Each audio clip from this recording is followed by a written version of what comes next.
ऐसा देखे खुदा के कलाम में से जिनके पास खुदा का जिंदगी बख्श कलाम है। लूका की इंजील और ये जो मंथ है, मंथ ऑफ प्रेयर है। लूका की इंजील उसका 18वां बाब और उसकी पहली आयत। खुदा के कलाम में लिखा है, फिर उसने इस गर्ज से कि हर वक्त दुआ करते रहना और हिम्मत ना हारना चाहिए, उनसे ये तमसील कही कि खुदावंद के कलाम के पढ़े सुने जाने पर खुदा के हाथ बरकत हो। यहां पे खुदा यीशु मसीह अपने शागिर्दों से बात करते हुए और उन्हें सिखाते हुए दुआ के तल्लक से यहां बात कर रहे हैं, दुआ के तल्लक से। और जो बात की जा रही है वो बड़ी खास है, और वो ये है कि दुआ करते रहना और हिम्मत ना हारना चाहिए। ये यीशु मसीह की तालीम है।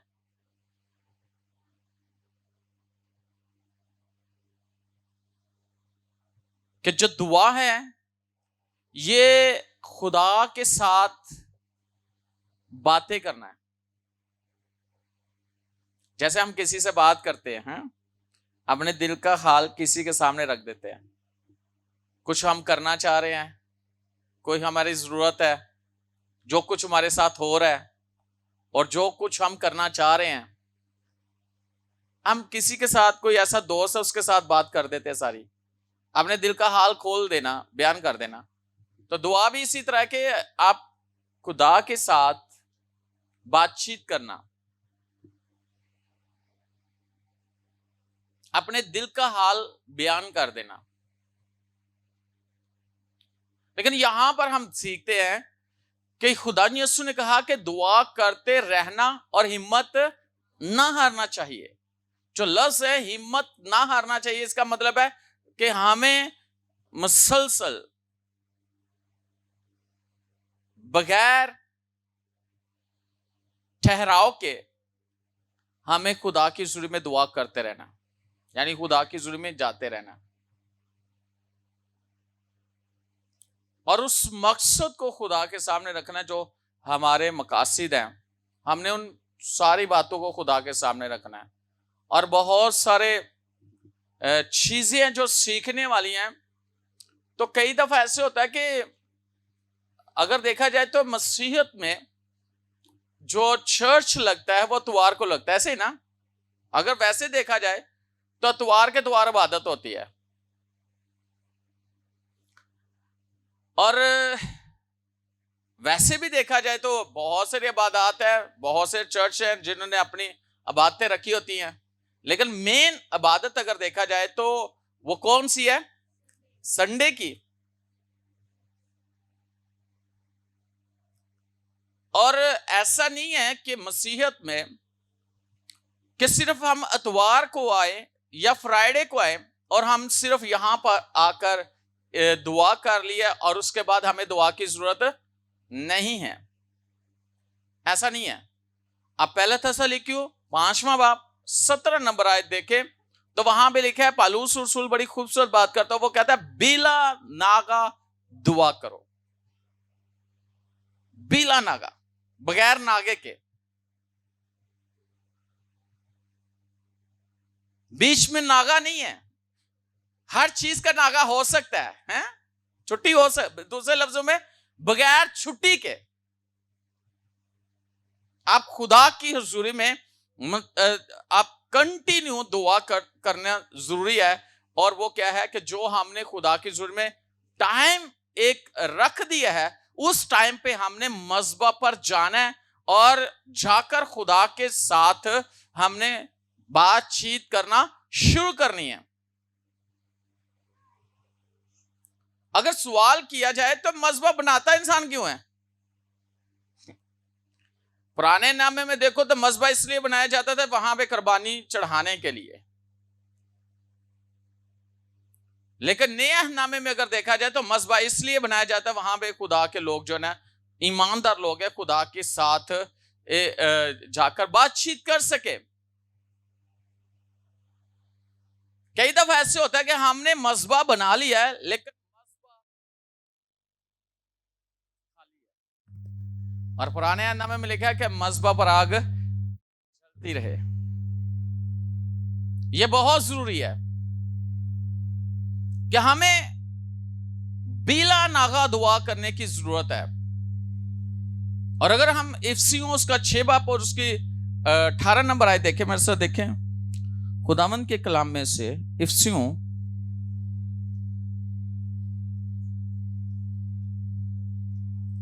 6 बाब और उसकी 18 नंबर आए।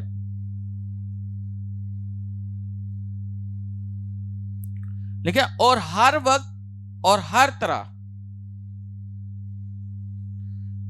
से रूह में दुआ और मिन्नत करते रहो और इसी गर्ज से जागते रहो कि सब मुकस्सों के वास्ते बिला नागा दुआ किया करो।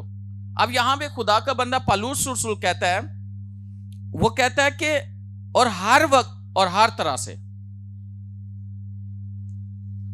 और हर वक्त और हर तरह से किस में? रूह में दुआ और मिन्नत करते रहो और इस गर्ज से जागते रहो कि सब मुकस्सों के वास्ते बिला नागा दुआ किया करो। अब यहां पर वहां पे वो कहता है बिला नागा दुआ करो, यहां वो बता रहा है कि बिला नागा दुआ किन के लिए करनी है? जो मुकद्दस लोग हैं, खुदा के लोग, चुने हुए लोग, स्पेशल लोग, ईमानदार। जैसे आप लोगों की दुआ, आप लोगों को दुआ की जरूरत है, आप दुआ करवाते हो पास्टर से, तो इसी तरह पास्टर को भी जरूरत है। हाँ, है क्या नहीं है? पास्टर को भी क्या है? एक ईमानदार दूसरे ईमानदार के लिए दुआ करे, एक मुकस्सिन दूसरे मुकस्सिन के लिए दुआ कर रहा है। और याद रखना, जब आप किसी के लिए, किसी मुकद्दस शख्स के लिए आप बिला नागा रूह में दुआ कर रहे हो और जाकर दुआ कर रहे हो, तो उसका सिला खुदा आपको देगा। आज आप किसी के लिए जाग रहे हो, कल किसी को खुदा आपके लिए जागने के लिए बैठा देगा।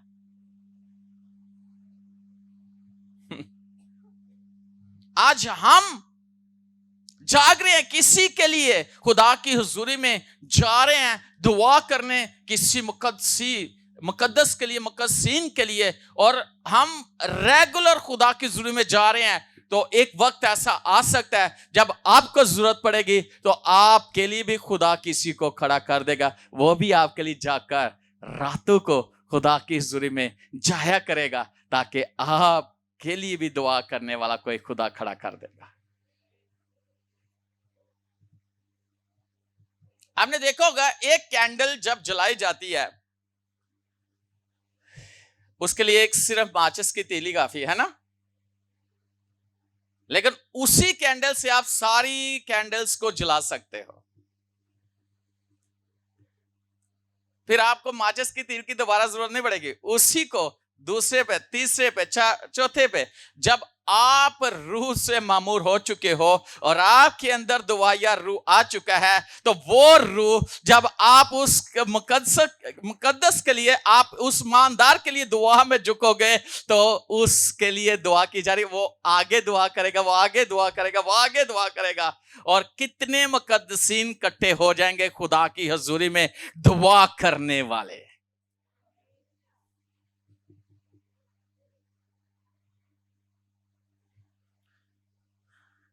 दुआ खुदा के साथ एक शराकत है।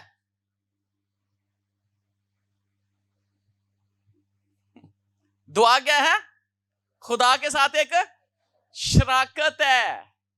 ऐसा नहीं है कि दुआ खुदा के साथ जुड़ना है, नहीं नहीं नहीं, ये एक फेलोशिप है, आप जब प्रेयर में होते हो, आप फेलोशिप विद गॉड,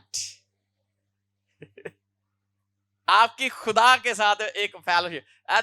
हम ऐसे मीटिंग्स अरेंज करते हैं ना फेलोशिप मुकस्सिन के लिए, पास्टर्स फेलोशिप, एवेंजलिस्ट फेलोशिप, और इसी तरह प्रेयर फेलोशिप होती है। और जो प्रेयर करने वाले हैं उनकी फेलोशिप खुदा के साथ होती है, किसी आम शख्स के साथ नहीं होती।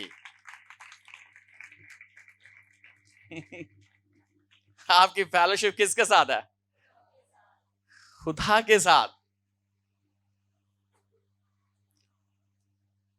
और जो बातें मैं आज बताने वाला हूं वो बहुत डीप है। अगर आपको समझ आ गई दुआ के तल्लक से, अभी तो ये मेरा शुरू है, पॉइंट्स आपने लिखने हैं जो मैं बताने वाला हूं। हालेलुया। और कोई जो है ना तैयार रहे दुआ वो पढ़ने के लिए। क्या बोला? हवाले।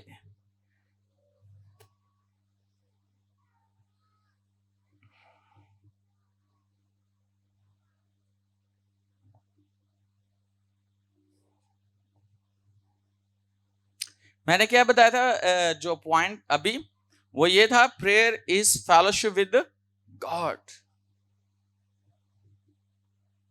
आप खुदा के साथ रफाकत, यानी खुदा के साथ आपकी एक रफाकत होती है जब आप दुआ करते हो। हालेलुया। और इससे बहुत कुछ होता है, आगे चलकर आप देखोगे क्या होने वाला है।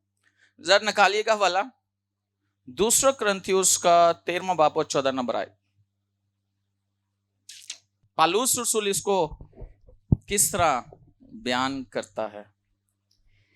2 कुरिन्थियों 13वां बाब उसकी 14वीं आयत। खुदावंद यीशु मसीह का फजल और खुदा की मोहब्बत और रूह कुद्स की शराकत तुम सबके साथ होती रहे। आमीन। आमीन। 2 कुरिन्थियों 13वां बाब 14 नंबर आए। खुदावंद यीशु मसीह का फजल, किसका? खुदावंद यीशु मसीह का फजल और खुदा की मोहब्बत और रूहुल कुद्दस की शराकत तुम सबके साथ होती रहे। क्या ही बात है। किस किस की? बाप की, बेटे की और रूहुल कुद्दस की शराकत किसके साथ? हम सबों के साथ। क्या ही बात है।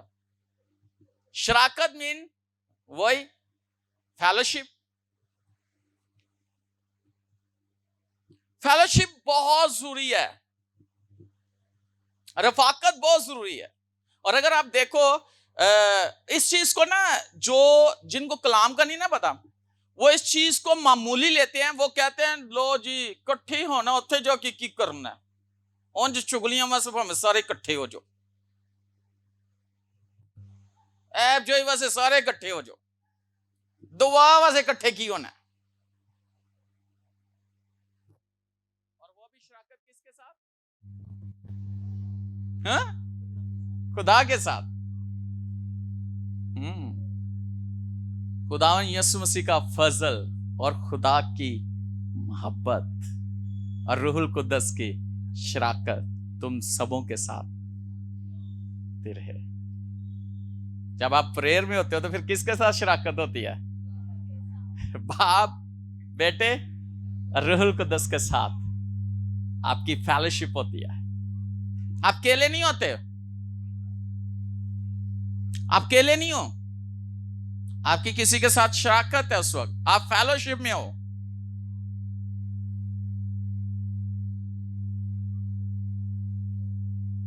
हालेलुया।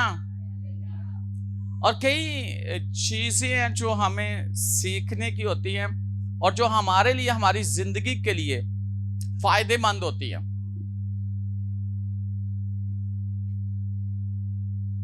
मैं ना इस बात पे सोच रहा था, बाइबल को अगर आप रीड करो ना तो खिदमत के तल्लक से रीड करो, आप पढ़ो बाइबल में से, तो बाइबल में हमें बताया जाता है कि ये जो खिदमत है ये एक सिपाही की तरह, ऐसे ना, जो एक सिपाही को तैयार किया जाता है, सिपाही जैसे तैयार होता है, फिर अगर देखा जाए तो ये एक पहलवान की तरह तैयारी है। जो खिदमत करने वाले हैं उनकी तैयारी कैसे है? एक सिपाही की तरह, एक पहलवान की तरह, और भी बहुत सारी चीजें हैं, ऐसे ही ना। लेकिन देखा जाए तो पहलवान जो है वो एक्सरसाइज करता है ना, दादू सीखता है, खुराक खांदा है, ताकि जब जंग वो उस मैदान में जाए कुश्ती के लिए तो हार के ना आए, जीत कर आए। इसी तरह एक सिपाही, जो एक आर्मी के शख्स से जो तैयार किया जाता है, उसकी ट्रेनिंग कितनी सख्त है? हाँ? बहुत ज्यादा सख्त है। अगर पहलवान की देखो वो बहुत ज्यादा है। मैं जब डेवो में जॉब करता था, जो हमारा फोरमैन था वो बॉक्सर था, और वो कहता था कि जब हमने अपना वेट लूज करना होता था, उसको जो होता था ना जितना चाहिए, तो उसके लिए वो 3 बजे उठकर, एक शख्स बाइक पे या मोटरसाइकिल पे होता था, वो पैदल चल दौड़ते थे गलियों में 3 बजे उठकर सुबह, और अपनी खुराक का ख्याल रखा जाता था, प्रैक्टिस की जाती थी। और इसी तरह आप देखो, जो पहलवान है वो क्या करता है? इसी तरह प्रैक्टिस करता है, एक्सरसाइज, है ना। और इसी तरह अगर आर्मी के या पुलिस के किसी शख्स को देखो, उसकी ट्रेनिंग कितनी, सबसे ज्यादा जो सख्त ट्रेनिंग है वो आर्मी की है। हाँ? और जरा सी किसी से गलती हुई है तो उसे कितनी सजा मिलती है? पिट्ठू बांधकर क्या किया जाता है, कितने राउंड, क्या कुछ करना पड़ता है। लेकिन तो भी वो, अगर उससे गलती हो गई, वो सजा पूरी करके फिर से उसे वो करना पड़ता है। तो जब हम खुदावन के साथ चल रहे हैं तो हम इसको मामूली ले लेते हैं। हम कहते हैं कि क्या बात है, किसने देखना है, किसने कहना है। और वही शख्स इसलिए तैयार किया जा रहा है, उसे सजा दी जाती है ताकि वो गलती ना करे। उसने बॉर्डर पर जाकर लड़ना है दुश्मन के साथ। भाई, जब आपको तैयार किया जा रहा है कि आप दुश्मन के साथ लड़ो, कौन है दुश्मन? प्लीज उसके साथ लड़ना है, उसकी कोतों के साथ लड़ना है, तो आपकी तैयारी तो उससे भी ज्यादा होनी चाहिए, और इसमें गलती की कोई गुंजाइश नहीं है। अगर दुनियावी तौर पर कोई गुंजाइश नहीं है तो रूहानी तौर पर तो बिल्कुल गुंजाइश नहीं है। हम इसे मामूली ले लेते हैं, और कई एक गलती पर गलती करते हैं लेकिन अपने आप को सुधारते नहीं है। और जब सुधारते नहीं है तो फिर वो रोते हैं, हमारी जिंदगी में काम क्यों नहीं होते, हम ऐसे क्यों हैं, हम वैसे क्यों हैं? क्योंकि उनकी तैयारी सही नहीं। वो अपने आप को खुदा की खिदमत के लिए पेश ही नहीं करते। अगर कर दिया है तो उसके मुताबिक वो तैयारी नहीं करते।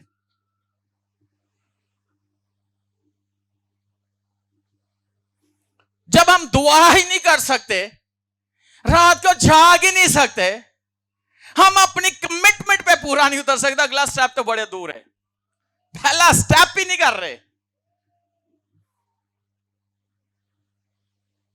जब दुआ का वक्त होता है हम क्या कर रहे होते हैं?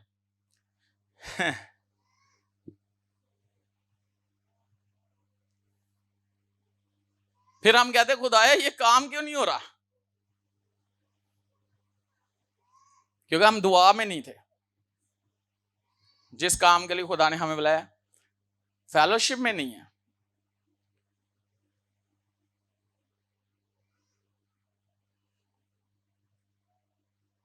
ये बहुत जरूरी है।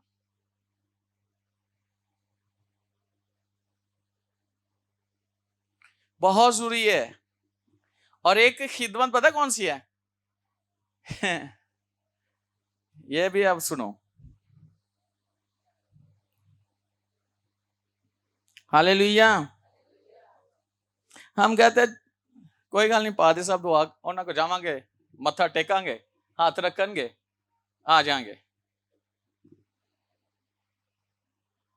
नहीं नहीं नहीं नहीं, आपको खुद इस काबिल होना है।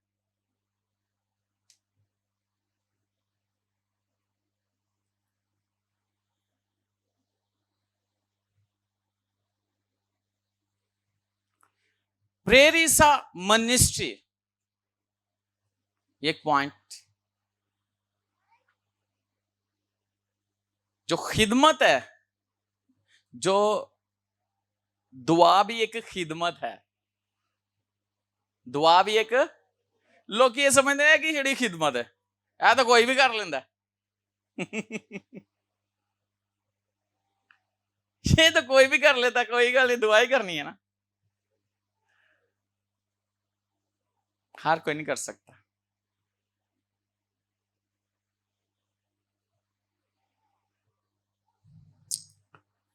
दुआ भी एक खिदमत है। हालेलुया। अगर आप ये पॉइंट देखें, पहली बात ये जो खिदमत है वो क्या है? Ministry to God, ministry to God. फिर दूसरा क्या है? Ministry to church. फिर तीसरा क्या है? Ministry to word. दुआ खिदमत है ना। अगर आप खुदा के साथ फेलोशिप में आ गए हो, दुआ में ठहर गए हो, उसके बाद क्या है? चर्च में खिदमत। तो उसके बाद क्या है? दुनिया में खिदमत। ये एक सूल है, ये एक प्रिंसिपल है खुदा का।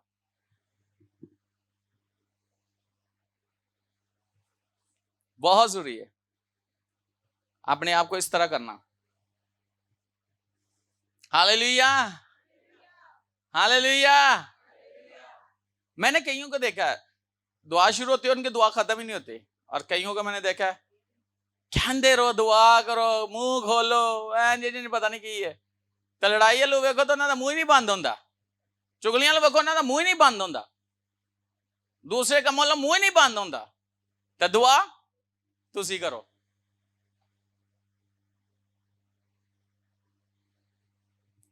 अगर आप खुदा के साथ फेलोशिप में आ गए हो, फिर खुदा आपको बताएगा चर्च में आपने कैसे रहना है, फिर खुदा बताएगा दुनिया में कैसे रहना है।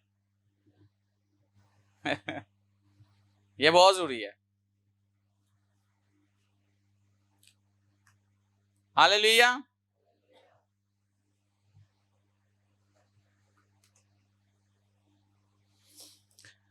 कई लोग दुआ करते हैं और कोई मेरा एक दिन कर लेंदे, कोई घंटा 2 घंटे 3 घंटे, फिर एक हफ्ता भूल जाते हैं। नहीं नहीं, इन्हें कंटिन्यू रखना है।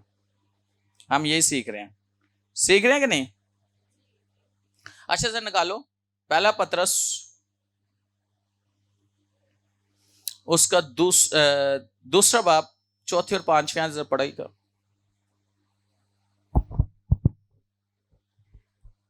उसके यानी आदमियों के रद्द किए हुए पर खुदा के चुने हुए और कीमती जिंदा पत्थर के पास आकर तुम भी जिंदा पत्थरों की तरह रूहानी घर बनते जाते हो, ताकि काहिनों का मुकद्दस फिरका बनकर ऐसी रूहानी कुर्बानियां चढ़ाओ जो यीशु मसीह के वसीला से खुदा के नज़दीक मकबूल होती हैं। आमीन। सबके आमीन। क्या लिखा है? उसके यानी आदमियों के रद्द किए हुए पर खुदा के चुने हुए और कीमती जिंदा पत्थर के पास आकर। अगर देखा जाए तो जो एक पत्थर था जिसको रद्द किया गया था, है ना, जिसको ममारों ने रद्द किया, वही कोने का सिरे का। ये किस पत्थर की बात की जा रही है? यीशु की बात की जा रही है।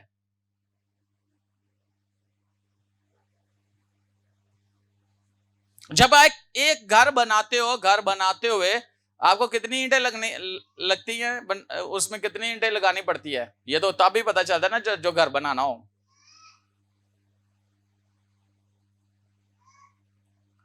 लेकिन यहां पर हम क्या देख कि खुदावंद ने हमें एज ए खिदमत के लिए, यानी कि एक प्रीस्ट के, यानी कि प्रीस्ट होने के लिए, एक मिनिस्टर होने के लिए बुलाया है, एक खादम होने के बुलाया है। और मैं जब इस पर गौर कर रहा था तो यीशु के बारे में हम पढ़ते हैं कि वो सरदार काहिन है। कहानत की खिदमत यीशु यानी कि सरदार काहिन है, बादशाह भी है, ऐसे ही नबी भी है, ऐसे ही उसमें हर एक खूबी है। लिखा है उल्हियत की सारी मामूरी उसमें मुजस्सम होकर क्या करती है? सुन्नत करती है। उसी में सब कुछ है, यीशु मसीह में सब कुछ है। तो उसने हमें खिदमत दी है। और खिदमत कौन सी दी है? कोई रसूल है, कोई नबी है, कोई मुबश्शिर है, कोई चरवाहा है, कोई उस्ताद है। और इसी तरह चर्च के अंदर भी बहुत सारी खिदमत हैं। कोई वर्शिपर है, कोई म्यूजिशियन है, कोई सेटअप लगाने वाला है, कोई मीडिया के अंदर है, कोई इंतजामिया में है, कोई सिक्योरिटी के अंदर है, कोई निजाम चलाने वाला है। यानी हर एक खिदमत है। और जितनी खिदमतें हैं वो किसने दी हैं? खुदावन ने। और ये सारी खिदमतें मिल मिलाकर एक क्या बनता है? घर, है ना? हर एक अपनी अपनी जगह पर। फिर से हम देखेंगे 5वीं आयत,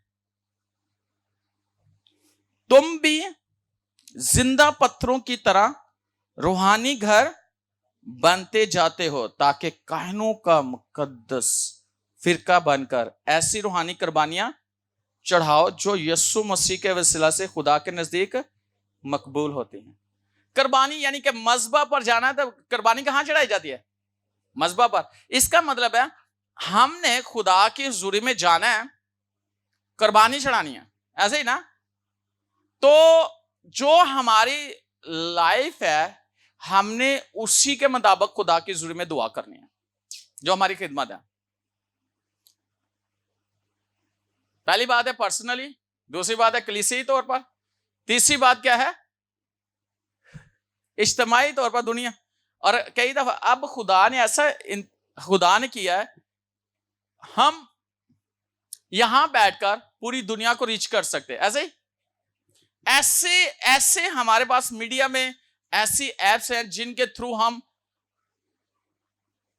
कितने लोग हैं जो इकट्ठे हो सकते हैं, मिलकर हम दुआ कर सकते हैं। एक टाइम प्रेयर ग्रुप बना सकते हैं, व्हाट्सएप ग्रुप बना सकते हैं, ज़ूम में हम एक ग्रुप बना सकते हैं, हम चर्च में एक ग्रुप बना सकते हैं प्रेयर के। हम और जो हमारा टाइम है उस टाइम में हम खुदा की हुजूरी में सब जुड़ जाएं और खुदा की हुजूरी में हमारा जुड़ना, दुआ करना, ये कुर्बानी चढ़ाना है। और दाऊद कहता है कि जीवें कुर्बानी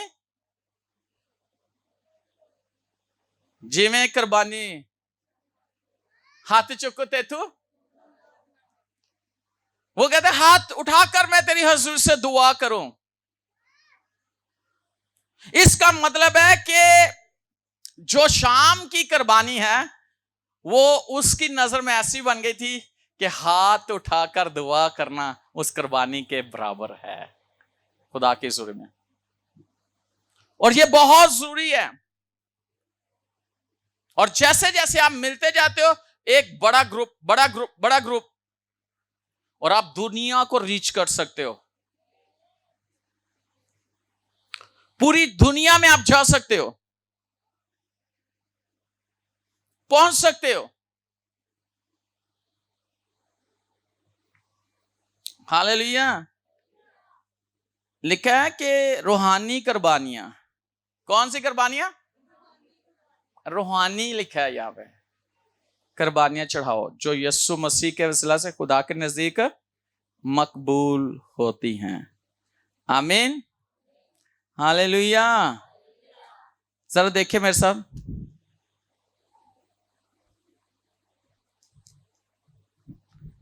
तो वैसे कुर्बानी का टाइम जो हो, यानी कि जो इबादत का टाइम, जो हमने दुआ का टाइम रखा है, तो उस टाइम ते जेड़े तुसी अगर देखा जाए तो अब्राहम सुबह से लेकर शाम तक ऐसे ही ना। तो जब खुदावन ने आके उसके साथ अहद बांधना था तो क्या हो गया? गनूदगी आ गई। तो भी खुदा ने उसे कहा कि ये क्या हो गया।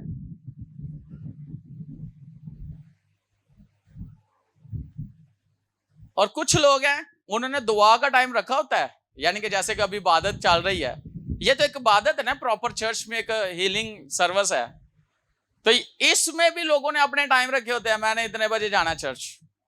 चलो जो तो आ रहे हैं ना जॉब से, तो उनका तो चलो और मसला है, लेकिन जेड़े जॉब तो भी नहीं आते, कुछ नहीं करते, उन्होंने भी एक अपना टाइम रखा है। लेकिन खुदा का भी एक अपना टाइम है। अब आप खुदा के टाइम से चलोगे या अपने टाइम से चलोगे?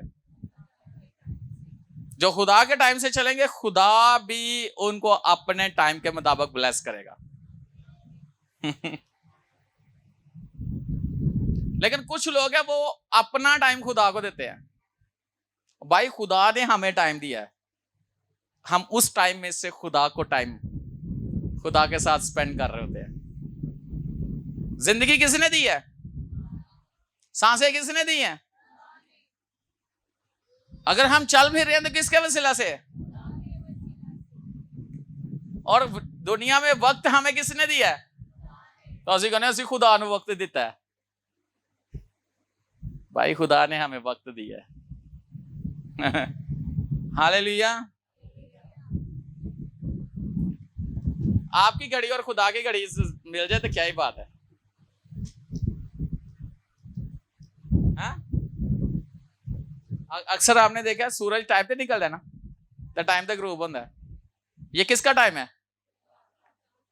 ये खुदा का टाइम बनाया हुआ, लेकिन साड़ा टाइम जड़ा ना अपना ही होता है। और जो टाइम आपने मुकर्रर कर लिया, उस टाइम में खुदावंद आपके साथ होगा उस बात के लिए। हालेलुया। और एक बात बताना चाहता हूं, सामरी औरत जब पानी भरने गए थे, उससे पहले यीशु वहां पर मौजूद था। यीशु को पता था यहां पे सामरी औरत नहीं आने, मैंने उससे बात करनी है। उसका एक टाइम था, यहूदियों का एक अपना टाइम था, सामरी लोगों का एक अपना टाइम था। और यीशु ने किसके टाइम से अपना टाइम जो है ना किसके साथ है? सामरी औरत के टाइम से, उनके टाइम से नहीं। लेकिन यीशु को पता था इस टाइम पे इसने आना है, उससे पहले यीशु वहां पे मौजूद था। शायद आप समझते हैं कि जब आप जाओगे फिर यीशु आएगा। जब आप दुआ करोगे फिर यीशु आएगा। यीशु आपसे पहले मौजूद होता है। यीशु किसी का पाबंद नहीं है।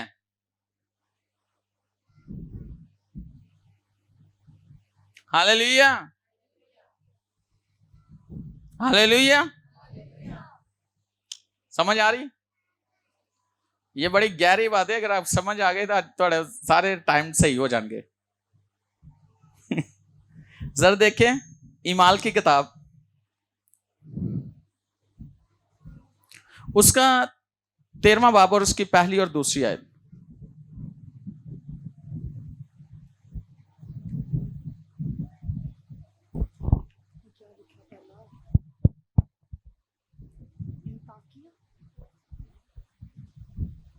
इंताकिया में उसकी कलीसिया के मुतालिक जो वहाँ थी, कई नबी और मौलम थे, यानी बरनबास और शमाउन जो काला कहलाता है, और लूकेस कुरीनी और मिनाहीम जो चौथाई मुल्क के हाकिम हेरोदीस के साथ पला था, और साउल। जब वो खुदावन की इबादत कर रहे और रोज़े रख रहे थे, तो रूह कुद्स ने कहा, मेरे लिए बरनबास और साउल को उस काम के वास्ते कर दो जिसके वास्ते मैंने उनको बुलाया है। अच्छा, वो क्या कर रहे थे? दुआ और रोजे में थे, ऐसे? तो जब दुआ और रोजे में थे तो खुदावन ने उनके साथ क्या की? होली स्पिरिट ने क्या की? बात, जिनको खुदा ने चुनना था अपने काम के लिए। जब आप दुआ में होते हो तो फिर खुदा आपसे बात करता है उन लोगों के लिए जिनको खुदा ने अपने लिए मुकर्रर करना होता है, ताकि वो खुदा की खिदमत करें। नाम बताया बरनबास और साउल को, जो पलूस बना। वो दुआ और रोजे में थे, खुदा ने बात की कि इनको चुन लो। जिस काम के लिए मैंने इनको बुलाया है, जिस काम के लिए इनको मैंने मुकर्रर किया है, तुम इनको चुनो और इन्हें। तो कैसे बात की, कब बात की? जब दुआ रोजे में थे। जब आप दुआ और फास्टिंग और प्रेयर में होते हो तो खुदा आपसे बात करता है उन लोगों के लिए जिनकी जिंदगी में खुदा का खास मकसद होता है, हर किसी के लिए नहीं। उनके लिए जिनकी जिंदगी में खुदा ने जिनको चुना होता है, जिनको मुकर्रर करना होता है, जिनको खिदमत के लिए भेजना होता है, खुदा बात करता है कि इनको चुनो, इन्हें मुकर्रर करो और इन्हें मैं इस्तेमाल करने वाला हूं।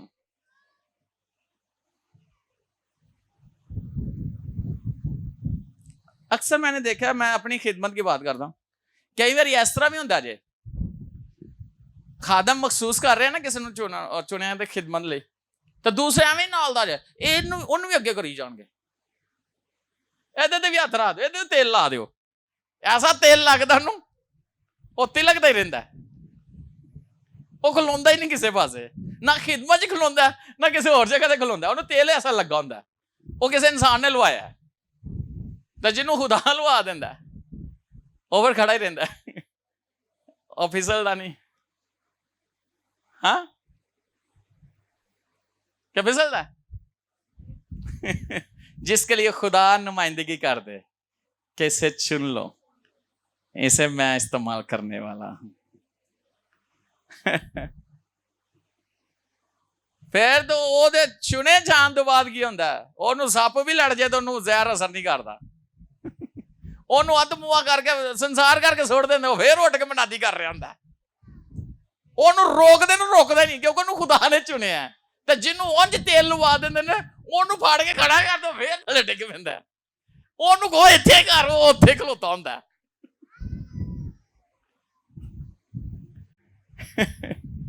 ते जिन्नू खुदा ने खड़ा नूं मार मार पे ही जांदी, ओ नहीं हिलना नहीं, हिलना नहीं, नहीं नहीं खुदा लई चुनिया ने। हालेलुया।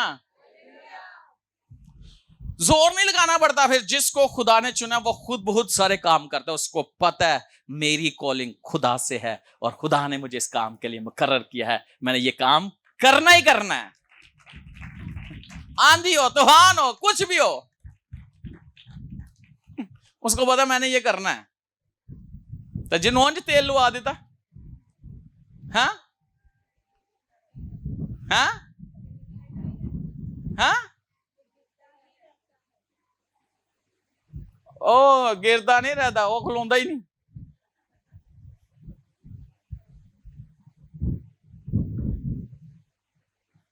वो इंज हुंदा है जिन्हों तुसीं वेखिया कदी खुदा ना हासा किसी नूं पोलियो हो जाता, तुहानूं खड़ा करो तो डिग पैंदा, वो लोग इंज दे हुंदे ने, वो खलोंदे ही नहीं है, उन्होंने सीधा खड़ा, उन्हें इंजी इंजी करना, ज़ोंबिया। लेकिन जिसे खुदा खड़ा करता है उसे कोई गिरा नहीं सकता, दुनिया की कोई ताकत गिरा नहीं सकती, गिरा सकती है लोग ही कहेंगे ए ना गल्ला करो डिग पवोगे, पर वो गिरते नहीं है, वो गिरते हुए को संभाल लेते हैं। हालेलुया, क्योंकि उनको खुदा ने चुना है। और ये है ताकत किसकी? प्रेयर की और चुनाव की। बहुत सारे पॉइंट ने तो मैं चाहना थोड़े थोड़े करके सारे दे दिया, सब सुना दूं कि बस? अच्छा, एक और चीज है, एक आपने ना एक्सरसाइज करनी है किसकी? अथॉरिटी की। कैसे? दुआ से। दुआ से आपने अख्तियार के इस्तेमाल करना है, एक्सरसाइज करना यानी कि वर्जिश करना। जो आपके पास अथॉरिटी है ना, दुआ से आपने उसको इस्तेमाल करना है, जो खुदा ने आपको दिया है। करेंगे? करेंगे। और जब आप करोगे तो कुछ होगा। देखिए जरा,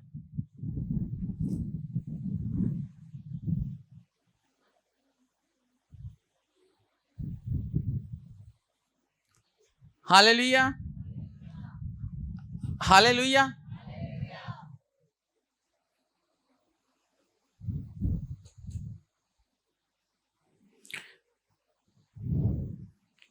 हमने क्या करना है?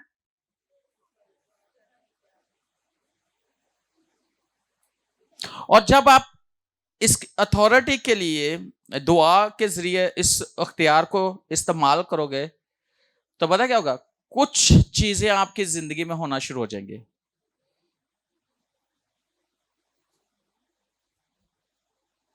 जो खुदावन ने आपको ताकत दी है ना, यीशु मसीह ने जो आपको ताकत दी है, उससे आपको कुछ होना शुरू हो जाएगा आपकी लाइफ में।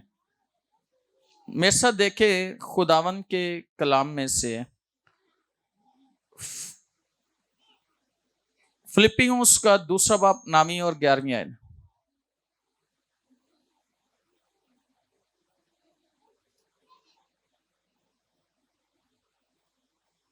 और वो एक नाम है जो हमें दिया गया है, उसको हमने इस्तेमाल करना है। फिलिपियों के 2 बाब 9 और 11 से 11 आयत तक। इसी वास्ते खुदा ने भी उसे बहुत सरबुलंद किया और उसे वो नाम बख्शा जो सब नामों से आला है, ताकि यीशु के नाम पर हर एक घुटना झुके, ख्वा आसमानियों का हो ख्वा ज़मीनियों का, ख्वा उनका जो ज़मीन के नीचे हैं, और खुदा बाप के जलाल के लिए हर एक ज़ुबान इकरार करे कि यीशु मसीह खुदावंद है। आमीन।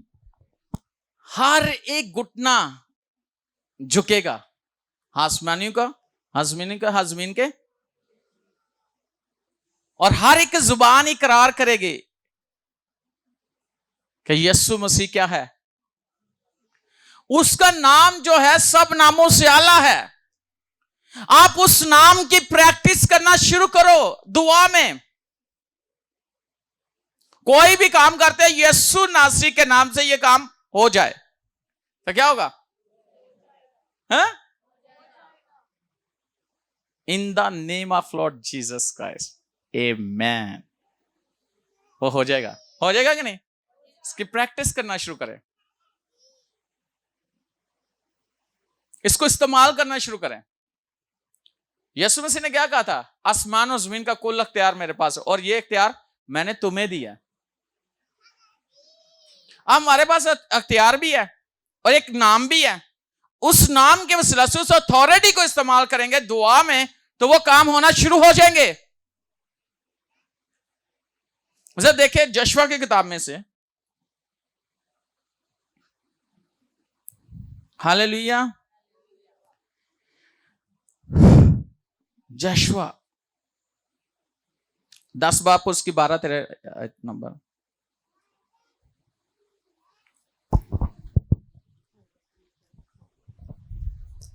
और उस दिन जब खुदावंद ने अमोरियों को बनी इसराइल में काबू कर दिया, यशवा ने खुदावंद के हजूर बनी इसराइल के सामने ये कहा, ए सूरज तू जबाउन पर और ए चाँद तू वादिये यालून में ठहरा रहे। और सूरज ठहर गया और चाँद थमा रहा जब तक कौम ने अपने दुश्मनों से अपना इंतकाम ना ले लिया। क्या ये आशर की किताब में नहीं लिखा? और सूरज आसमान के बीचों बीच ठहरा रहा और तकरीबन सारे दिन डूबने में जल्दी ना की। क्या ही बात है। क्या ये किताब में नहीं लिखा हुआ? किसकी किताब में? आशर की किताब में। कि सूरज नहीं डूबा। जशुआ ने सिर्फ कहा था, उसे पता था, उसका तजर्बा था और उसका खुदा के साथ कितना गहरा तल्लक था। और मैं आपको बताना चाहता हूं, जब मूसा पहाड़ पे जाता था तो दरमियान में जशुआ बैठा रहता था, जब तक मूसा वापस नहीं आता था वहीं रहता था।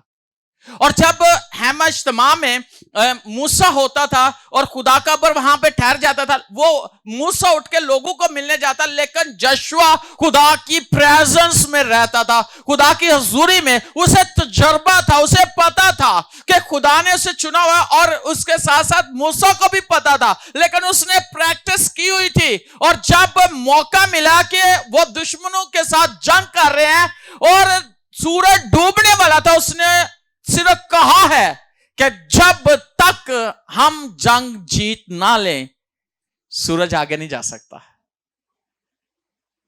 तो क्या हुआ? बाइबल क्या बताती है? सूरज आगे क्या? आसमानों के बीचों बीच खड़ा रहा। उसे कहा गया था, और जैसे कहा वैसे सूरज रुक गया।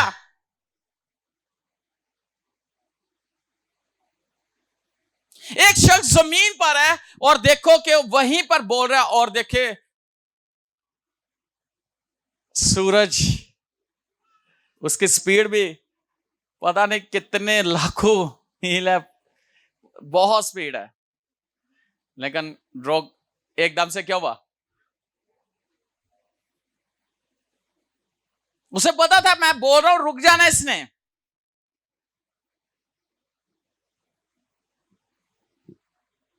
कैसे हो सकता है कि ना रुकता? 14 नंबर आयत क्या है? और ऐसा दिन ना कभी उससे पहले हुआ और ना उसके बाद जिसमें खुदावन ने किसी आदमी की बात सुनी हो, क्योंकि खुदावन इसराइलियों की खातिर लड़ा। खुदावन इसराइलियों की खातिर लड़ा। वो दिन ना उससे पहले ना उसके, ऐसा दिन हुआ। ये क्यों लिखवाया खुदा ने? ये तहरीर करवाया गया कि खुदा ने कुछ किया, इसराइल के लिए लड़ा। आज खुदा आपकी दुआ से आपके लिए लड़ेगा। और लिखा यीशु ने कहा, मेरे नाम से, मेरे बाप से जो चाहो मांगो वो तुम्हारे लिए हो जाएगा, ताकि बाप बेटे में जलाल पाए। वो कहता मेरे नाम से जो कुछ तुम मांगोगे वो तुम्हें मिलेगा। ऐसा हो ही नहीं सकता कि ना मिले।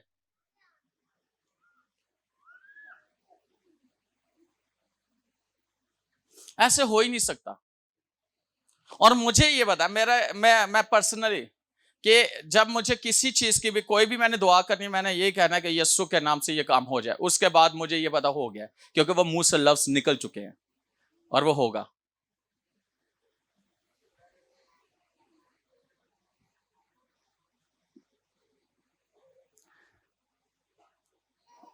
एक शख्स दुआ करने वाला है और दुआ में बैठने वाला है, उसे अपनी अथॉरिटी का भी पता होना चाहिए, उसे यीशु का भी पता होना चाहिए, उसके नाम के मतलब का भी पता होना चाहिए कि उसके नाम से क्या कुछ हो सकता है।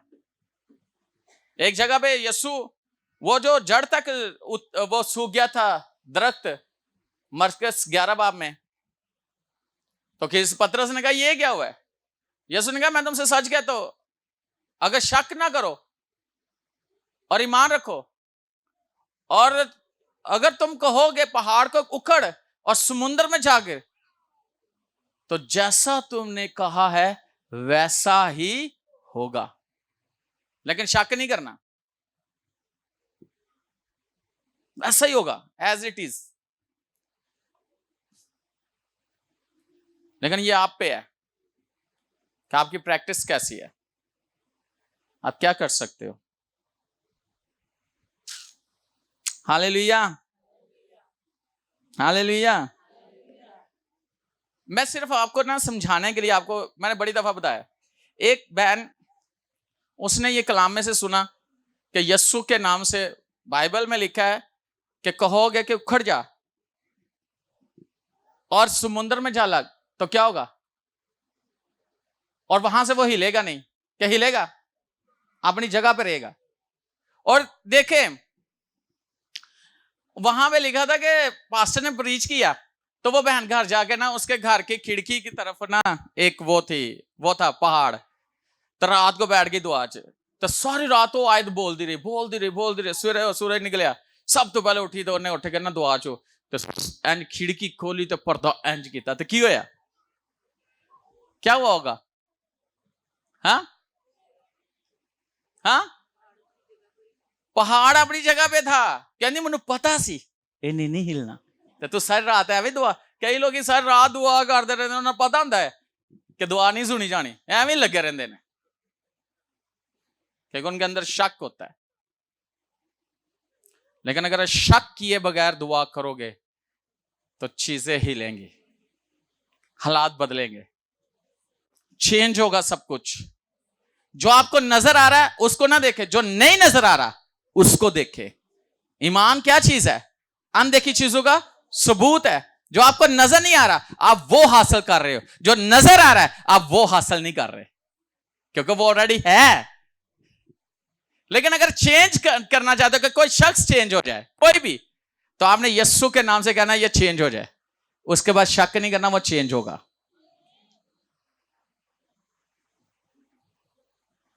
वो चेंज होगा। हालेलुया। ਅਸੀਂ ਇੰਨੀ ਦੁਆ ਕਰਨ ਤੋਂ ਬਾਅਦ ਕਹਿੰਦੇ ਨਹੀਂ ਇਹਨੇ ਨਹੀਂ ਬਦਲਣਾ, ਇਹ ਬੜਾ ਭੈੜਾ ਬੰਦਾ ਹੈ, ਇਹ ਕੰਮ ਨਹੀਂ ਹੋ ਸਕਦਾ, ਇਹ बड़ा इंज हो सकता है, लेकिन शक नहीं करना। किसी की अगर आदत है वो बदल सकती है, किसकी सोच है वो बदल सकती है, किसकी लाइफ है वो बदल सकती है। एक छोटी सी बात करने लगा, कितनी लंबी दुआ की थी उसने जब स्तिफनस को मारा जा रहा था, संसार किया जा रहा था।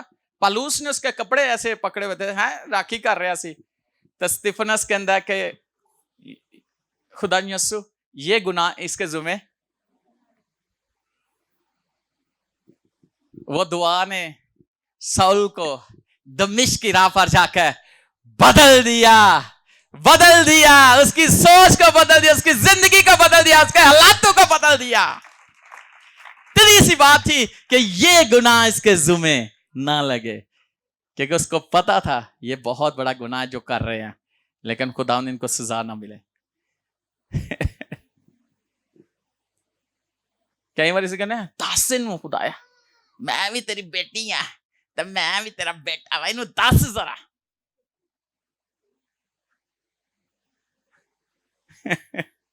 दसदा तो है, लेकिन इंज ना दसो, ਉਹਨੂੰ ਇੰਜ ਦੱਸੋ ਕਿ ਤੁਹਾਨੂੰ ਦੁਖੀ ਦੇ ਰਿਹਾ ਨਾ, ਦੁੱਖ ਦੇ ਰਿਹਾ ਨਾ, ਕਿ ਤੁਸੀਂ ਬਦਲ ਗਏ ਤਾਂ ਤੁਹਾਨੂੰ ਬੁਰਾ ਭਲਾ ਕਰ, ਬੜੇ ਭਗਤ ਬੜੇ ਦੁਆ ਕਰ, ਬੜੇ ਉਹਨਾਂ ਨੂੰ ਕਹਿੰਦਾ ਤੂੰ ਇਹਨੂੰ ਸਾਡੇ ਵਰਗਾ ਕਰਦੇ, ਇਹਨੂੰ ਵੀ ਪਤਾ ਲੱਗੇ ਕਿੰਜ ਦੁਆ ਕੀਤੀ ਸੀ, ਇਹਨੂੰ ਵੀ ਪਤਾ ਲੱਗਾ ਕਿੰਜ ਜਾ ਕੇ ਦੁਆ ਕਰੀ ਦੀ, ਕਿੰਜ ਰੋਜ਼ੇ ਰੱਖੀ ਦੇ ਨੇ, ਕਿੰਜ ਹਾਲਾਤਾਂ ਚ, ਇਹਨੂੰ ਵੀ ਦੱਸ ਇਹ ਵੀ ਦੁਆ ਕਰਨ ਵਾਲਾ ਬਣ ਜਾਏ, ਇਹਦੀ ਵੀ ਜ਼ਿੰਦਗੀ ਬਦਲ ਜਾਏ। हालेलुया।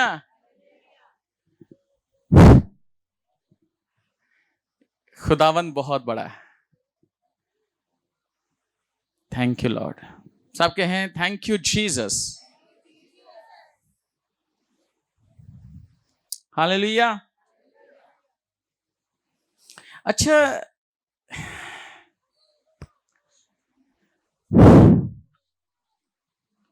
बहुत कुछ होने वाला है आपकी लाइफ में।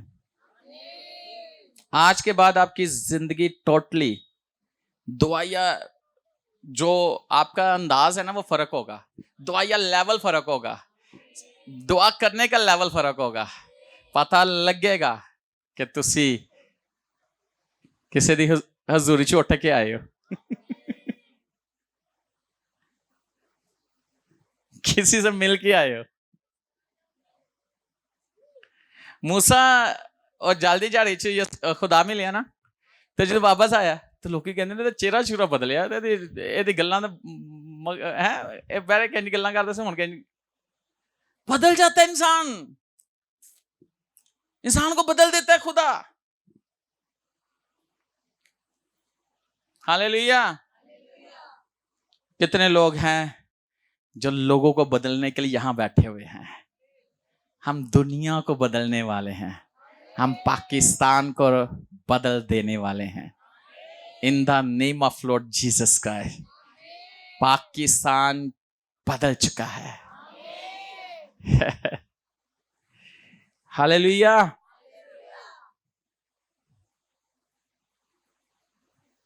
गीत गाते हैं, जिस तरफ देखो तू ही तू है। ये भी सुनेंगे हम। अच्छा, यूहन्ना की इंजील 14वां बाब, उसकी आयत नंबर है 13।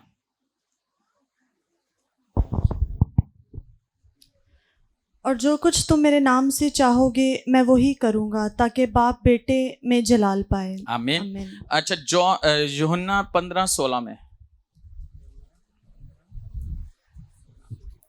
ये आयतें लिख लेना। पढ़ना नहीं? हाँ, पढ़े। तुमने मुझे नहीं चुना बल्कि मैंने तुम्हें चुन लिया और तुमको मुकर्रर किया कि जाकर फल लाओ और तुम्हारा फल कायम रहे, हाँ। ताकि मेरे नाम से जो कुछ बाप से मांगो वो तुमको दे। आमीन। आप चुने हुए हो। किसने चुना है? खुदावन ने। ताकि जो कुछ तुम मेरे नाम से मांगोगे मेरा बाप तुम्हें मिल जाएगा। कहते ना, मेरा नाम नहीं बड़ा काफी है, हाँ? कहीं भेजा है, नाम ही काफी है। लेकिन यस्सु का नाम तो सबसे आला नाम है ना, सब नामों से आला। हालेलुया। अच्छा, आप देखें जरा जॉन, हाँ, यूहन्ना 16:23 और 23 से 26वीं आयत।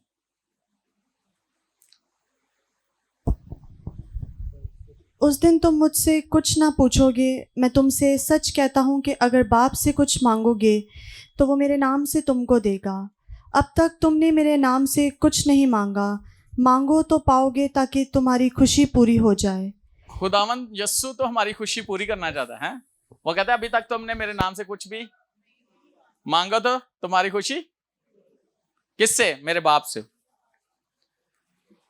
कितनी बड़ी गल है। किसी का भी बेटा है तो ਉਹਦੇ बाप ने जाके कहा, तेरे बेटे ने सानू कर लिया, तो उन्हें क्या क्या मेरे बाप ने कहना है, तो बाप ने की कहना है? यार अक्सर ऐसे होता है ना, अगर क्लास फैलो आ जाए तो बाप और मां कितना ख्याल रखते हैं बच्चों का। ਉਹ ਆਪਣੇ ਬੱਚੇ ਨੇ ਇੰਨਾ ਨਹੀਂ ਪੁੱਛ ਰਿਹਾ ਜਿੰਨਾ ਉਹ ਜਿਹੜਾ और नाल आए होंगे तो ज्यादा पूछते है ना। अगर हम दुनियावी होकर इतना कुछ ख्याल करते हैं तो वो तो आसमानी है और वो रूहानी है। हालेलुया। जरा देखिए मेरे साथ लूका की मरकस की इंजील, उसका नामा बाब 23वीं आयत। ये मैंने जुबानी बोल दी है लेकिन मैं पढ़ा रहा हूं आपको। यीशु ने उससे कहा, क्या अगर तू कर सकता है? तू एतकाद रखता, उसके लिए सब कुछ हो सकता है। आमीन। इस महीने में खुदा आपकी दुआओं का जवाब देने वाला है। हर दुआ का जवाब देगा। हर दुआ का जवाब, हर दुआ का जवाब आपको मिलेगा। ये मंथ ऑफ प्रेयर है। हालेलुया। यीशु के नाम से ऐसा हो चुका है।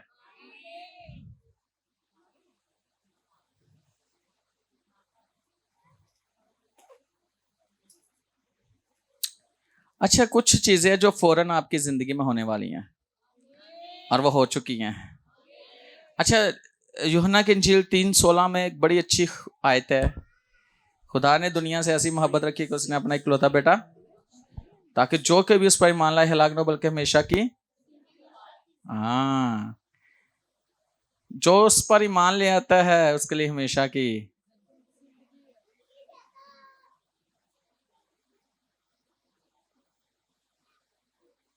अच्छा, जब आप दुआ करने वाले होते हो तो दुआ से पता क्या होता है? दुआ, हाँ, दुआ से चीजें जो है ना वो एक्टिव हो जाती है। आपकी दुआ से, प्रेयर से चीजें क्या होती हैं? एक्टिव हो जाती है। वो चीजें ज़हूर में आना शुरू हो जाती हैं, वो हरकत में आना शुरू हो जाती हैं। और फिर पता क्या होता है? डिवाइन प्रेजेंस का आप तजर्बा करते हो, खुदा की। फिर आप उसमें चलना शुरू हो जाते हो, खुदा की हजूरी में आप उसका एक्सपीरियंस करते हो। Hallelujah, hallelujah.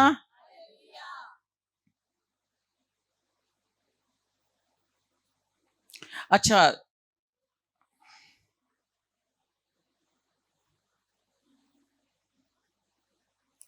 दुआ से पता क्या होता है? बाप जो है ना, उसकी मर्जी जमीन पर जाहिर होना शुरू हो जाती है। दुआ से बाप की मर्जी जमीन पर जाहिर होना शुरू हो जाती है। हालेलुया। ये चीजें बड़ी खास है जो मैं आपको आज बता रहा हूं, और आज मैं चाहता हूं पूरा मैसेज, तो ये तो काफी लंबा है लेकिन मैं इसको शॉर्ट कर रहा हूं आप लोगों के लिए, लेकिन इसको आप स्टडी कीजिएगा, बड़ा डीप है।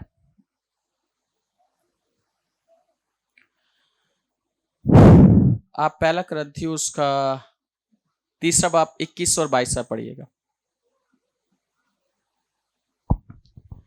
बस आदमियों पर कोई फख्र ना करे, क्योंकि सब चीज़ें तुम्हारी हैं, ख्वाह पलूस हो ख्वाह उपलूस, ख्वाह कैफा ख्वाह दुनिया, ख्वाह जिंदगी ख्वाह मौत, ख्वाह हाल की चीज़ें ख्वाह इस्तकबाल की, सब तुम्हारी हैं और तुम मसीह के हो और मसीह खुदा का है। आमीन। समझ आई? सब चीजें किसकी हैं? अब मेरी, वो कहते तुम्हारी हैं, तो जब वो कह रहा है, देने वाला कह रहा है तुम्हारी है, हाल क्यों, मुस्तकबिल क्यों? हाँ, किसी शख्स पे फख्र ना करो। कोई कहते ना, यार मेरे ताए दी इन्नी जमीन है और मेरे मामे दी लोकी वाले देने ना, और पाई किसी तो फख्र ना करो। सब चीजें मेरी है, मेरे बाप ने मुझे दी है। उन्होंने तो एक हद हो सकती है, उनकी तो कोई एक हद हो सकती है, लेकिन मेरी कोई हद नहीं है। मेरे लिए खुदा ने हर चीज पहले से मुकर्रर कर दी हुई है, और ये चीजें जाहिर होना शुरू हो जाती हैं। किससे? दुआ से। हालेलुया। और ये आपका आसमानी बाप जमीन पर आपके लिए शुरू कर देता है। ये चीजें होना शुरू हो जाती है आपकी लाइफ में।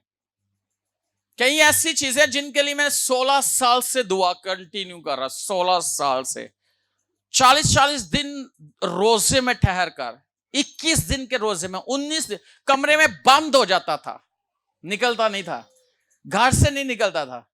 लेकिन जब निकलता था, कपड़े सारे जड़े सन लूज हो जाते सन। लेकिन आज वो चीजें मुझे नजर आ रही हैं, वह सब चीजें मेरी हैं। किसकी हैं? जरा फिर पढ़ना 21वीं आयत। कोई आदमी पर, बस आदमियों पर कोई फख्र ना करे, क्योंकि सब चीजें तुम्हारी हैं। हाँ, खुदावन कहते हैं सब चीजें मैंने तुम्हें दी हैं। तो किसकी हैं? हाल की, मुस्तकबिल की, इस जमाना की, उस जमाना की, सब हमारी है। कहते कुछ नहीं पादरी साहब, कुछ पल्ले नहीं पादरी साहब, कुछ नहीं पादरी साहब। और जिहड़ी है सी वो भी खुस गई पादरी साहब, वो कब्जा कर लिया पादरी साहब। अब भाई साढ़े सारा कुछ है, हमारी चीज पर कोई कब्जा नहीं कर सकता। कर सकता है? क्योंकि ये हमें आसमान से मिली हैं और हमने खुदावन से ली हैं, हमारे बाप ने दी हैं। सब चीजें मेरी हैं। कह सकते कि नहीं? हाँ, और सिर्फ कहन दी हद तक नहीं है ने। हालेलुया।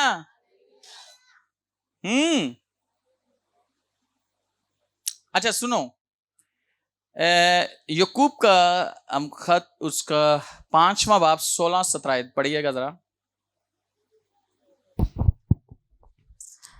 बस तुम आपस में एक दूसरे से अपने अपने गुनाहों का इकरार करो और एक दूसरे के लिए दुआ करो ताकि शिफा पाओ। रास्तबाज की दुआ के असर से बहुत कुछ हो सकता है। एलिया हमारा हम तबीयत इंसान था, उसने बड़े जोर से दुआ की कि मी ना बरसे, चनाचे 3.5 वर्ष तक जमीन पर मी ना बरसा। रास्तबाज की दुआ से अगर किसी ने किसी का कसूर किया तो माफी मांग लो तो शिफा हो जाएगी। माफी मंगना शिफा हो जाएगी है, या एक दूसरे का कसूर माफ कर दो की हो जाएगा, शिफा हो जाएगी। कई दफा चीज है, लेकिन लिखा रास्तबाज की दुआ के असर से बहुत कुछ हो सकता है। एलिया ने क्या किया? उसने कहा जब तक मैं ना कहूं मी ओस ना पड़े। बड़े सन ਉਹਨਾਂ ਨੂੰ ਉਸਰੇ ਮਾਰੇ, ਪਤਾ ਨਹੀਂ ਕੀ ਕੁਛ ਕੀਤਾ, ਦੇਵਤਾ ਨੂੰ ਭਗਾ ਰਿਹਾ, ਬੜਾ ਕੁਛ ਕੀਤਾ, ਪਰ ਹੋਇਆ ਉਹ ਕੁਛ ਵੀ ਨਹੀਂ ਹੋਇਆ, बल्कि वही सारा कुछ हो गया। लेकिन एलिया के दुआ करने से आसमान खुला और बारिश हुई और जमीन ने अपनी पैदावार दी। आपके अंदर ये बात होनी चाहिए, मैंने ये दुआ कर दी, इस दुआ के बाद कोई और दुआ नहीं हो सकती। जब तक मैं ना कहूं कुछ नहीं हो सकता। मेरे खुदा ने मेरी दुआ का जवाब दे दिया है, इस दुआ के ऊपर और कोई दुआ नहीं हो सकती। हालेलुया। दुनिया लगी रहे, कुछ भी करती रहे, कुछ भी करती रहे, अपने आप ਨੂੰ ਉਸਰੇ ਮਾਰਦੀ ਰਹੇ, ਤਲਵਾਰਾਂ ਮਾਰਦੀ ਰਹੇ, ਉਹ ਬੱਕਰੇ ਦਿੰਦੇ ਰਹਿਣ, ਛਤਰੇ ਦਿੰਦੇ ਰਹਿਣ, ਕੁਝ ਨਹੀਂ ਹੋਏਗਾ। ਉਹ ਜਦੋਂ ਅਸੀਂ ਬੋਲਣਾ ਤੇ ਆਸਮਾਨ ਤੇ ਬਿਜਲੀਆਂ ਗਰਜਣੀਆਂ ਨੇ, ਬੱਦਲ ਆ ਜਾਣੇ ਨੇ, ਬਾਰਿਸ਼ ਹੋਣਾ ਸ਼ੁਰੂ ਹੋ ਜਾਣੀ ਹੈ, सब कुछ। हालेलुया।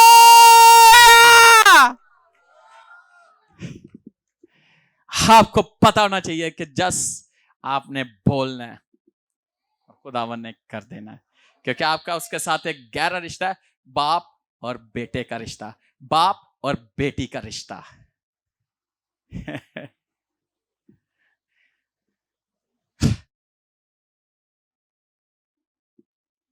तुसी पहले किसी दे बच्चे दा ख्याल रखोगे कि अपने दा? तो फिर वो तो साढ़े नालों ज्यादा सियाना है। वो हमसे ज्यादा, उसने हमें अकल दी है ये सोचने के लिए, तो वो हमारा सबसे पहले ख्याल रखेगा। आमीन, हालेलुया। जमीन पे बहुत कुछ होता है, चेंज हो जाता है सब कुछ। अच्छा, एक और चीज है, दुआ एक ऐसी वर्जिश है जो इंसान की जो रूह है ना, उसको वो ताकतवर बनाती है।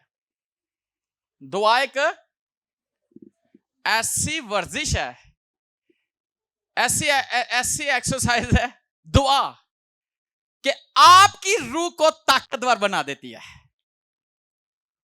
जब आप रूह में ताकतवर हो ना, तो जिस्म को जो मर्जी ले लो, तो जो जिस्म ताकतवर है तो रूह बेचारी कुछ नहीं कर सकती, कर सकती है?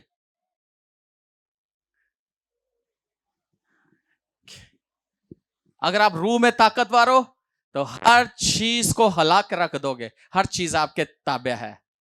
प्रेयर एक ऐसी है कि जरिया है, यानी एक्सरसाइज का, कि आपकी रूह को, ह्यूमन स्पिरिट को ताकतवर बना देती है। कैसे? दुआ से। मैं आपको बाहवाला बताऊंगा। हालेलुया। मेरे साथ देखें जरा, पहला करंथियों 14वां बाब और उसकी 15वीं आयत, जिसको हम कहते हैं रूह में दुआ करना। बस क्या करना चाहिए? मैं रूह से भी दुआ करूंगा और अक्ल से भी दुआ करूंगा, रूह से भी गाऊंगा और अक्ल से भी गाऊंगा। आमीन। बस क्या करना चाहिए? मैं रूह से भी दुआ करूंगा और अक्ल से भी दुआ करूंगा, मैं रूह से भी गाऊंगा और विजडम भी खुदा देता है, लेकिन दुआ जो है समझ के साथ करनी चाहिए। हाँ, किसके साथ करनी चाहिए? तो समझ की कहती है, यानी जेड़ा खुदा विजडम दे दो की कहता है, रूह च दुआ करो। किस में दुआ करो? जरा निकालो यहूदा का खत, उसका पहला एक ही बाप है, उसके 20वीं आयत जरा पढ़ो।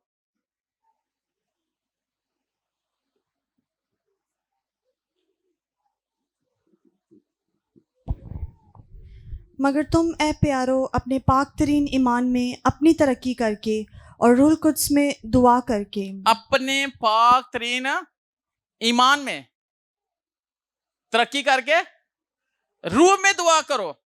यानी तरक्की किसकी? ईमान में। ईमान कौन सा? पाक तरीन ईमान, मैला की चाला नहीं। कौन सा? पाक तरीन, वो ईमान जो खुदा ने दिया है। और खुदा पाक है, उसका ईमान भी क्या है?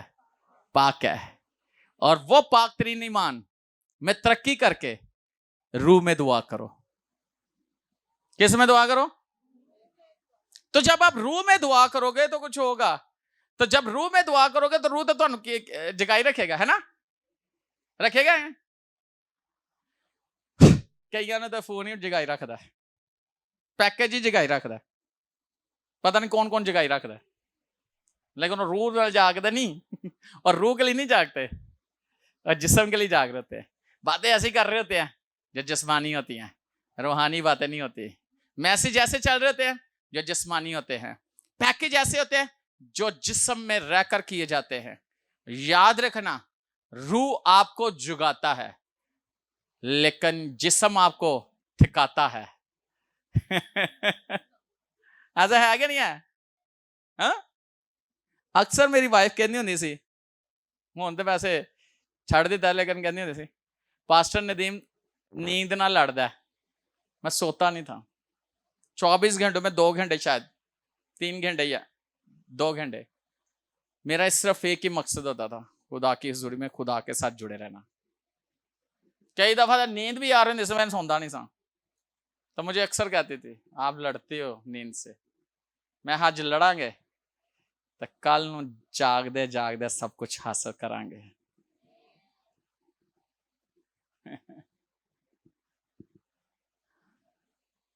याद रखना, जे तुसी नींद ना लड़ के रूह च दुआ करोगे तो फिर तुहानू किसी नाल लड़न की जरूरत नहीं पेगी। रूह खुदा दा तुहाडे दुश्मनां नाल लड़ रहा होगा। हालेलुया। जरा देखें मत्ती की इंजील 26वां बाब 41वीं आयत।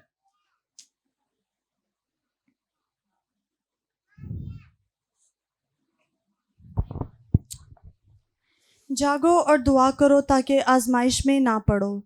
रूह तो मुस्तैद है मगर जिस्म कमजोर है। हाँ, रूह तो मुस्तैद लेकिन जिस्म, आगे यीशु ने क्या कहा उससे पहले? बस जागते रहो। और असी जागने किसी और चीज वास्ते है, दुआ वास्ते नहीं। लेकिन जो दुआ दी वक्त आ जाता है वो तो नींद आ जाती। कई मैं वेख्या दुआ च सुते होंगे ने, क्योंकि जिस्म है ना थके होंगे। लेकिन अगर रूह च दुआ करोगे तो सारी थकावट की होगी? हो जाएगी कि नहीं? आप फ्रेश हो जाओगे। मैंने अपनी जिंदगी में देखा है, मैं जब रूह में दुआ कर रहा था या खुदा की जुर्म में होता तो मैं फ्रेश होता हूं बानिस्बत आम। और जब मैं खुदा की हुजूरी में हूं तो मैं बिल्कुल जिस्मानी तौर पर भी और रूहानी तौर पर भी एक्टिव होता हूं। यीशु ने कहा पास जागो, और ये नहीं कहा पास जागो और व्हाट्सएप पे ऑनलाइन हो, मैसेंजर पे ऑनलाइन हो, फेसबुक पे ऑनलाइन हो, यूट्यूब पे चले जाओ, किसी ने कॉल तो लग जाओ या किसी ने कॉल तो ले लो। क्या कहा?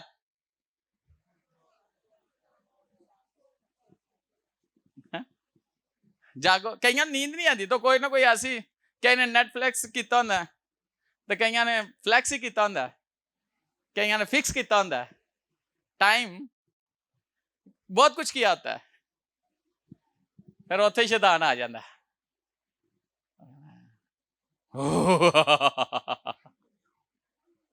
वो ऐसे करता है, हम कहते पादरी ने फोन करो।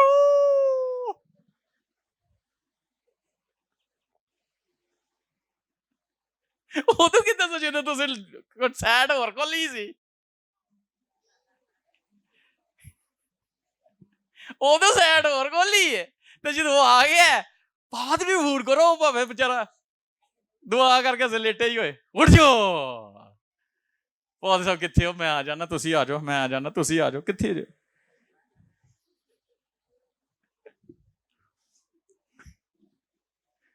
हालेलुया।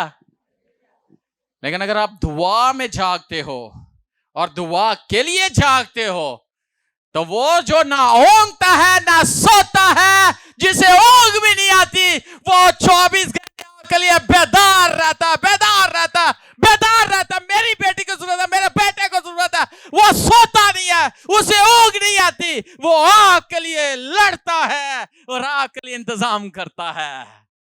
Hallelujah, hallelujah. समझ आ रही है एक्सरसाइज? रूह से दुआ करना। और जब आप रूह में दुआ करते हो आपकी हालत बदलती है, आपके चेहरे की हालत बदल जाती है, आपके कपड़ों की हालत बदल जाती है, आपकी जिंदगी की हालत बदल जाती है। हालेलुया। मैं ऐसा देखे खुदा के कलाम में से। हालेलुया। निकाल लिया क्या? हाँ हाँ हाँ, निकाल लिया। और एक और बात करना चाहता हूं। एक जगह पे लिखा है, अगर आप पहला क्रंथियों उसका 14वां बाब 4 है देखो ना, तो वहां पे क्या लिखा है जरा पढ़िएगा। लिखा है कि जो गैर जुबान में दुआ करता है, जो बेगाना जुबान में बातें करता है वो अपनी तरक्की करता है, और जो नबूवत करता है वो कलीसिया की वो तरक्की कलीसिया करता की तरक्की होती है।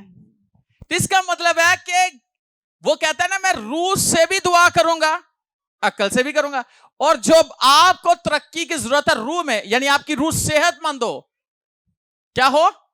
सेहतमंद हो, तो फिर आपको बिगाना जुबानों में दुआ करते रहना है।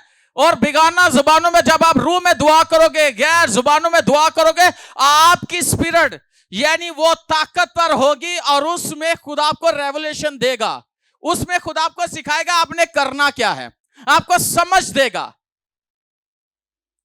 और आपकी पर्सनल तरक्की होगी, रूहानी।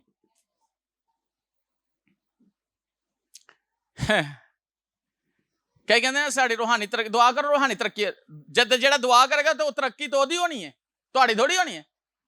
ਤੁਹਾਨੂੰ अपनी रूहानी तरक्की वास्ते खुद तू गैर जुबाना च दुआ करने की जरूरत है। क्या लिखा है जरा पढ़ो फिर से।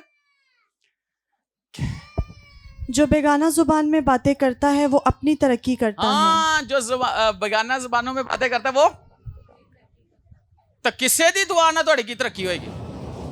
रूहानी रूहानी तरक्की कब होगी? हाँ? जब खुदा ने ऑलरेडी आपको रूह दिया है, उस रूह में गैर जुबान में 24 घंटे उठते बैठते चलते फिरते आप दुआ करो, उसमें वर्शिप करो, उसमें गाओ, और देखना वही गैर जुबान, वो आपको वाहिद एक जुबान है जिसे इब्लीस नहीं समझ सकता, और वो है गैर जुबान, यानी होली स्पिरिट की जुबान ही। हम बाकी दुनिया ਦੇ हर जुबान आती है। ਤੁਸੀਂ ਵੇਖਿਆ ਚਾਈਨੀਜ਼ ਦੇ ਵਿੱਚ ਬਦਰੂ ਆ ਜਾਏ ਤਾਂ ਚਾਈਨੀਜ਼ ਹੀ ਬੋਲਣ ਲੱਗ ਪਏਗੀ, अंग्रेज से आ जाओ अंग्रेजी बोलना शुरू हो जाएगी, किसी पंजाबी ठेठ पंजाबी बोलेगा, है ना, पठान से आ जाएगा पठानी बोलना शुरू हो जाएगा।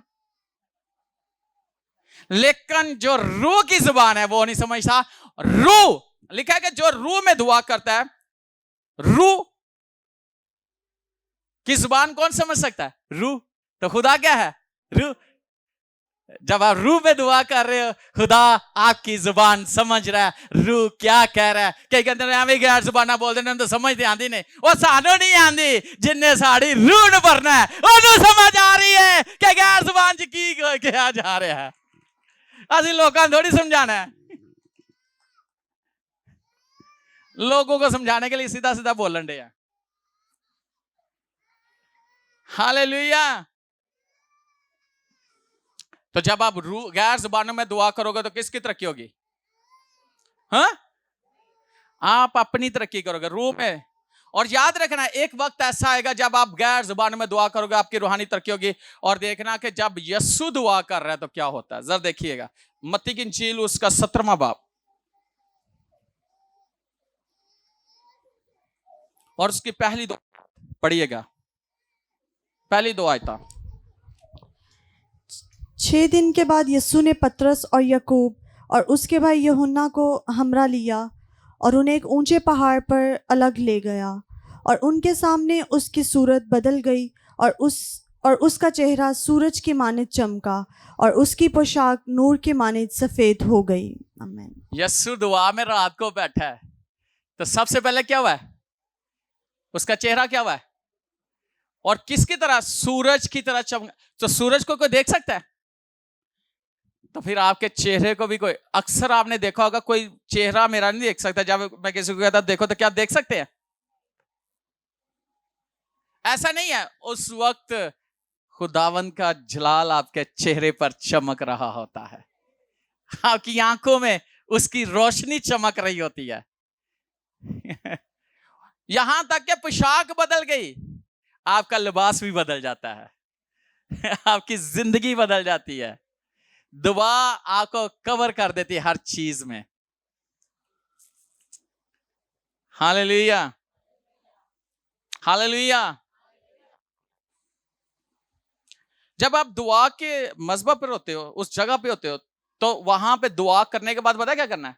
कम अज कम मुझे जो सिखाया गया, पास्टर क्रिस ने हमें सिखाया, आधा घंटा वहां पे बैठना है, पौना घंटा बैठना है, और वहां कोई ना हो, आप खामोशी से बैठो, कलम लो और नोटबुक लो। उस वक्त दुआ नहीं करनी, दुआ तो तुम कर लिए 6 घंटे की, 7 घंटे की, जिन्नी भी की है।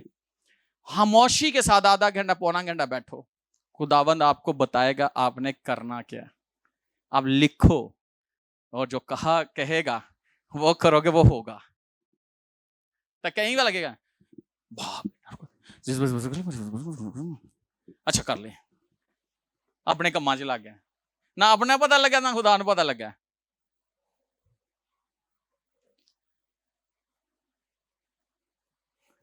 जो एक्सरसाइज करते हो कम कम आधा घंटा, तो तुम वॉकअप है, वार्म अप है, वार्म अप है, कितना घंटे लगते हैं? तो तुम 5 मिनट दुआ करके पूरी किस तरह उठ जाओगे?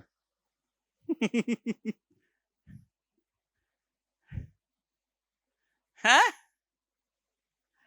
तो अभी नहीं पता की होया। ध्यान जी एक्सरसाइज करेंगे 5 मिनट, जान जी तो 5 मिनट, जी तो 5 मिनट, जी हो गए, तो कुछ होएगा? हाँ, कुछ नहीं होएगा। आप जब बैठोगे तो सबसे पहले आपको विजन मिलेगा, जब आप दुआ करके बैठ जाओगे।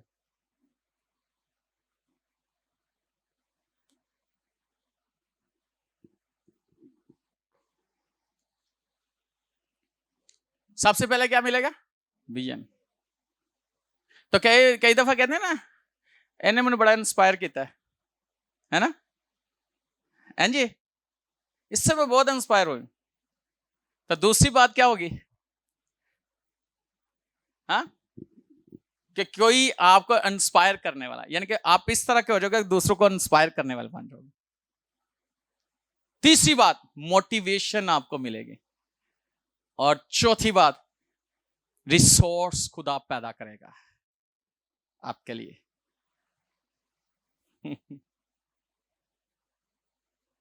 चार बातें मैंने बताई, लास्ट पे जो खुदा आपके साथ करेगा। तो इसके लिए ये एक मैसेज है सेमिनार के लिए, जो मैंने आज आपको 1 घंटे में सुना दी। ये तकरीबन 2-3 सेशन है लेने वाले, लेकिन मैंने आपको एक ही दिन में, ताकि आपको मैं समझा सकूं, चंद एक बातें बताई। बातें तो बहुत सारी डीप बातें हैं, लेकिन जो जरूरत है उसके मुताबिक आपको बता दिया। अब दुनिया को रीच करने वाले हम, दुनिया आपको देखने वाली है। आपके सारे काम खुद बहुत होने शुरू हो, हॉली स्पिरिट करेगा, जोर नहीं लगाना पड़ेगा। हर कोई आपको देखने आएगा, हर कोई आपसे इंस्पायर होगा, हर कोई आपके विजन को देख के खुश होगा, हर कोई आपसे मोटिवेशन लेगा, मोटिवेट होगा आपकी जिंदगी से। ओ हालेलुया, आपके लिए रिसोर्स खुदा पैदा करेगा, और आप किसी के लिए रिसोर्स बन जाओगे।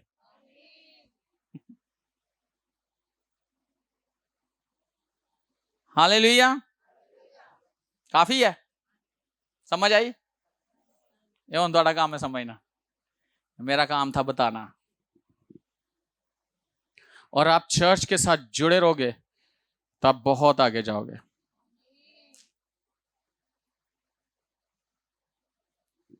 बहुत कुछ मिलने वाला है। Hallelujah, hallelujah. कितने लोग हैं जो ये समझते हैं कि दुआ रुकी हुई है, यानी दुआ नहीं होती। कई मुझे कहते हैं पाज़र साढ़े को दुआ नहीं होती, क्योंकि उन्होंने दुआ प्रैक्टिस छोड़ दी हुई है। आप अगर टीचर हो, आप पढ़ाते रहोगे तो आप सही टीच करोगे। एक माह छोड़ दोगे, आपकी वो प्रैक्टिस नहीं होगी। एक 2 माह नहीं करोगे, 3 माह नहीं करोगे, साल नहीं करोगे, तो ਤੁਸੀਂ फिर तो दोबारा तो ਤੁਹਾਨੂੰ एक प्रैक्टिस करने का टाइम उस जगह ते आने लगे, ਤੁਹਾਨੂੰ एक प्रैक्टिस करनी पड़ेगी। हाँ जी, कोई भी काम ले लो, कोई भी। अगर आप दुआ करना छोड़ चुके, मज़हब पे जाना छोड़ चुके, तो फिर आपको दुआ उस तरह नहीं होगी जिस तरह होनी चाहिए। और मैं आज आपको बताना चाहता हूं, मैं 24 घंटे दुआ में रहता हूं, 24 आवर। मैं सोया भी दुआ में होता हूं। आप कहेंगे कैसे? रूह में 24 आवर। आप कहते हो जब आप खाना खाते हो, जब आप काम करते हो, मैं रहते ही रूह में दुआ में। पालूस कहता है हर वक्त और हर तरह से रूह में दुआ करते रहो।